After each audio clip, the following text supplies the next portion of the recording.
আসসালামু আলাইকুম। আশা করি সবাই ভালো আছেন। কিছুক্ষণ বকবক করবো, তবে গুরুত্বপূর্ণ বকবক করবো আর কি। মনটা খুব খারাপ। এই যে কিছুক্ষণ বকবক করবো যে কথাটা বললাম, এই কথাটা আমি একজনের কাছ থেকে ধার করছি। যার কাছ থেকে ধার করছি উনি হচ্ছে আমার উস্তাদ। তাকে আমি উস্তাদ বলে মানি। উনি আমাকে চিনেও না, জানেও না, বাট আমি ওনাকে খুব পছন্দ করি। কিন্তু অত্যন্ত দুঃখের বিষয়, গত 13ই জুলাই দিবাগত রাতে উনি ইন্তেকাল করেছেন। খুব ভালো একজন মানুষ ছিল। আমার দেখা জীবনে যত ভিডিও আমি দেখেছি এই সোশ্যাল মিডিয়ার জগতে, ওনার মতো অ্যানালাইসিস আর কাউকে আমি কখনো পাইনি। আর অ্যানালাইসিসগুলো হচ্ছে কি, এই ধরেন কোরআন নিয়ে, হ্যাঁ, এটা উনি সায়েন্টিফিক তাফসিরও লিখেছেন, সায়েন্টিফিক তাফসির অফ আল কোরআন। উনি হচ্ছেন ডক্টর জাকারিয়া কামাল, একসময় লেফটেন্যান্ট কর্নেল ছিলেন।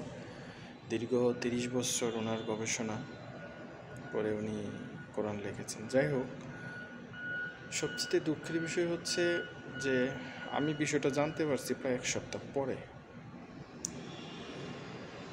কারণ হচ্ছে যে আমি যখন ওনার চ্যানেলে নোটিফিকেশন পাচ্ছিলাম, আমার কাছে ফেক মনে হইতেছিল, এই জন্য আর ভিডিও দেখিনি। তো হঠাৎ করে একদিন গত শুক্রবার ভিডিওটা ওপেন করে দেখি যেন সত্যি সত্যি মারা গেছে। গার্ডও বানার দিছে, যেহেতু কর্নেল ছিল। এনিওয়ে, সেটা বিষয় না। বিষয়টা হচ্ছে যে ভালো মানুষের প্রশংসা করতে হবে। আমার জীবনে অনেকগুলা প্রশ্নের উত্তর তার ভিডিও থেকে পেয়েছি, যেগুলো প্রশ্নের উত্তর আমি কারো কাছ থেকে পাইনি। আমি আগেও বলছি,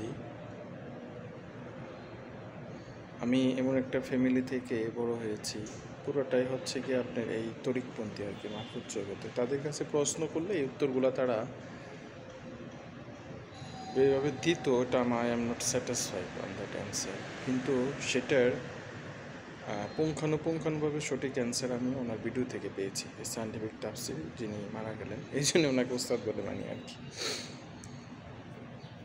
যাই হোক, চলে যেতে হবে, সত্যের কথা, প্রত্যেকটা মানুষই মারা যাবে। তবে আজকে 2টা মজার ঘটনা বলবো এবং শিক্ষণীয় ঘটনা বলবো। একটা বিষয় হচ্ছে যে আপনি যদি কোনো বিষয়ে আপনার জ্ঞান না থাকে, আপনি যদি কোনো বিষয়ে ধারণা না থাকে, অন্যজন যেটা বলবে সেটাই আপনাকে মেনে নিতে হয়, ঠিক না? যেটাই সত্য। আর একটা বিষয় হচ্ছে যে আপনি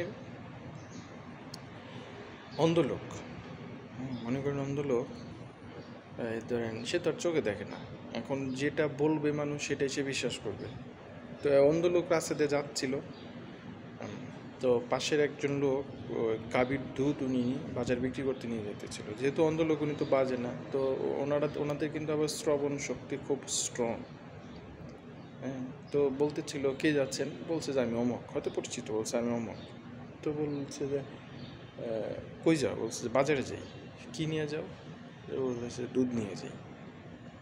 তো ও অন্ধ লোক, জন্ম থেকে অন্ধ, যায় না। বলছে যে দুধ দেখতে কেমন?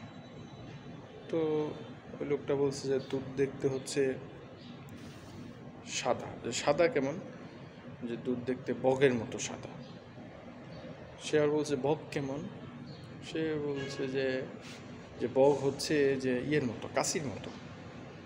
তো বলছে কাশির মতো বগ হয়। তো কাশি কেমন? বলছে যে কাশি হচ্ছে হাতের মতো বাঁকা। তখন বলছে যে ওই অন্ধ লোকটা, তাহলে তোমার হাতটা দেও তো। তো তখন হাত ধরে তখন বলছে যে ও এটা দুধ। তার মানে ওনার কাছে দেখেন দুধটা হয়ে গেলো হাতের মতো, মানে হাত যেরকম এরকম।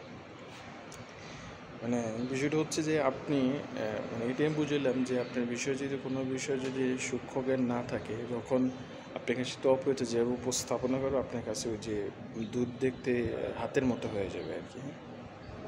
সুতরাং জানা এবং জ্ঞানের এটার পরিসীমা নেই। আপনাকে জানতে হবে, ভালো ভালো জিনিস শিখতে হবে, জানতে হবে। তো মূলত আজকে যে বিষয়টা নিয়ে একটু আলোচনা করব, সেটা হচ্ছে যে আপনি একটা প্রবাদ বাক্য আছে যে যার মৃত্যু যেখানে নাও ভাড়া দেওয়া যায় সেখানে। আরেকটা বিষয় হচ্ছে আপনার হাদিস অনুযায়ী যেটা আসে যে মানুষের মৃত্যু এটা হচ্ছে কোথায় কে কীভাবে মারা যাবে এটা হচ্ছে পূর্ব নির্ধারিত, হাদিস অনুযায়ী যে এটা নির্ধারিত। তো সুতরাং কে কখন কোথায় মারা যাবে এটার একটা, যদি ওই যে বললাম যার মৃত্যু যেখানে নাও ভাড়া দেওয়া যায় সেখানে একটা প্রবাদ বাক্য আছে, এটা সত্য, সেখানে যাবে। তো এটার যে সত্য এটার একটা ইভেন্ট আপনাদেরকে যদি বলি তাহলে আপনারা ক্লিয়ার হবেন। আবার ওই যে ওস্তাদ যে মারা গেছে ওনার ভিডিও থেকে একটা বিষয় আমি ক্লিয়ার জানতে পারছি যে মানে আমার যতগুলো প্রশ্ন ছিল তার ভিতরে একটা ছিল যে এই যে কোরআনে আছে নাকু আল্লাহ ইলালিমিন হাবলিরাত, মানুষের সাহারগের ঘাড়ের সাহারগের রগের চেয়েও আল্লাহ নিকটে, এটা কীভাবে, এইটার ব্যাখ্যাটা উনি এত স্মুথ এত সুন্দর করে দিয়েছে আমি আমি আর কখন পাইনি। এরকম আরও অনেক কিছু আছে, যেমন সুরা ফাতিহার যে একটা ব্যাখ্যা উনি দিয়েছেন অসাধারণ। তো যাই হোক ওদিকে না যাই, মেন যে বিষয়টা সেটা হচ্ছে যে এই যে যার মৃত্যু যিনি ওস্তাদ যে মারা গেলেন হঠাৎ করে, উনি নাকি রাতে শুয়েছিলেন, কেউ জানে না, সকালে সবাই জানছে যে মারা গেছে, হয়তো এভাবে মরণ ছিল। হ্যাঁ, তবে মরতে তো সবারই হবে। তো যার মরণ যেন যে সে কীভাবে যায় সেটা একটু ব্যাখ্যা দেয়। আপনি সকলে জানেন সুলাইমান আলাইসাল্লাম ছিলেন। সুলাইমান আলাইসাল্লামের কিন্তু হাওয়া বাতাস সকলকে শুরু করে তার আধিপত্য দেওয়া হয়েছিল এবং সকল পশু পাখির ভাষাও নিয়ে বুঝতেন। তো সুলাইমান আলাইসাল্লাম দরবার যে উনি তো সবসময় ওই যে জিবরাইল আলাইসাল্লামের সাথে কথা বলতেন। তো ওনার যে ছিল আপনার মন্ত্রী ছিল, উনি দরবারে আসতেছিল, তো মাঝখানে হঠাৎ জিবরাইল আলাইসাল্লামের সাথে জিবরাইলের সাথে দেখা, তো দেখে উনি অবাক দৃষ্টিতে তাকা রয়েছে। জিবরাইলের তাকারি দেখে উনি ভয় পাইছে, যে সুলাইমান মন্ত্রী ভয় পাইছে যে এইভাবে তাকায় আমাকে আজকে কি তাহলে আমাকে আমার মরণ আসার মতো নিয়ে যাবে গা। কিছুক্ষণ পরে উনি চলে গেছে। তো উনি এসে সুলাইমানকে বলছে যে আমি যে এরকম ভয় পাইলাম এরকম তাহলে আপনি এক কাজ করেন, আমার মনে হয় আমাকে মৃত্যু চলে আসে, আমাকে নিয়ে যাবে, আপনি আমাকে করেন এখান থেকে চীন দেশে পাঠায় দেন। ফিলিস্তিন ছিল যে ওখানে আমার চীনে পাঠাই দেন, আমার যাতে আর ছেলে আমাকে না পায়। তো সুলাইমানকে রিকোয়েস্ট করার পরে উনি কী করলো, বাতাসকে আদেশ দিল যে ওনাকে নিয়ে তুমি চীনে রেখে আসো। তো উনি চীনে রেখে আসে। ঠিক তারপরের দিন যখন রাজদরবারে সুলাইমান জিবরাইল আলাইহিস সালাম আসছে, এসে যখন কথা বলতেছিল তখন বলছে যে কী ব্যাপার জিবরাইল, তুমি মানুষের ভয় দেখাচ্ছ কেন? বলছে কী ভয় দেখাইলাম?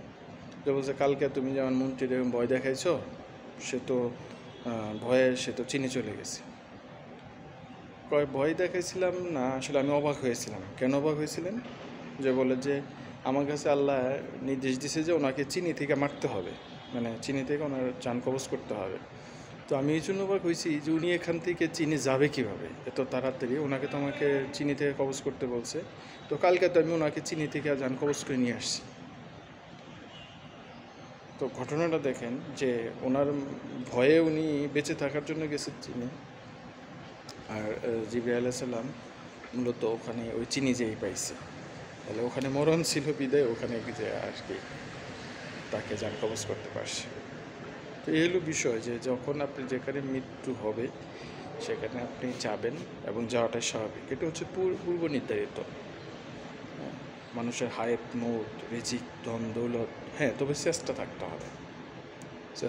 হবে, আশা থাকতে হবে, সৎ কাজ করতে হবে, সৎ কাজের কোনো বিকল্প নেই। এই যে নামাজ নিয়ে এত ভিডিও আপনি দেখবেন, এই নামাজ বিষয়টা নিয়ে আমার ওস্তাদ এত সুন্দর ভিডিও করেছে যেটার ব্যাখ্যা, নামাজ আসলে এই জিনিসটা কী, হ্যাঁ, নামাজ জিকির এই বিষয়গুলো কী, তো এই বিষয়গুলো মোটামুটি উনি ক্লিয়ার করে দিয়েছেন। এই জন্য ওস্তাদটা খুব মিস করি আর কি, খুব খারাপ লাগছে। আমার পরিবার আমাকে বলতেছে তোমার এত মন খারাপ কেন? আমি বললাম যে আসলে যার যেটা হারায় সে সেটা বোঝে। আমার কাছে মনে হয়েছে যে আমি জীবন অনেক কিছু হারাইছি, ওনার ভিডিওগুলো আর পাবো না। তবে ওনার ভিডিও ওনার চ্যানেল লাইসেন্স দিয়ে গেছে, এটা আজীবন থাকবে, মানুষ বুঝবে। ওনার ইউটিউব চ্যানেলে এখন সাবস্ক্রাইবার আমি কালকে পর্যন্ত দেখছি যে 99,000 হয়ে গেছে, এখন বোধহয় প্রায় 1 লক্ষ হয়ে গেছে। তো ওনার অ্যানালাইসিসগুলোর মতো অ্যানালাইসিস সহজে কেউ করতে পারবে না, কারণ ওনার যে গবেষণা 30 বছরের গবেষণা, এটা অসাধারণ গবেষণা।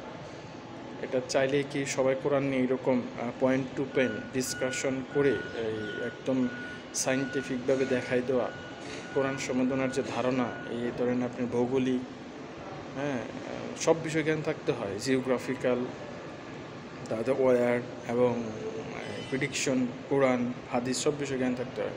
বাট ওনার অসাধারণ এই ছিল। আল্লাহ ওনাকে কবুল করুক, তার রূহ আল্লাহ নিয়ে গেছে, আল্লাহর কাছে সুখে থাকুক, এই দোয়া করি। সকলে ভালো থাকেন। আজকে এই পর্যন্ত। আল্লাহ হাফিজ। আসসালামু আলাইকুম।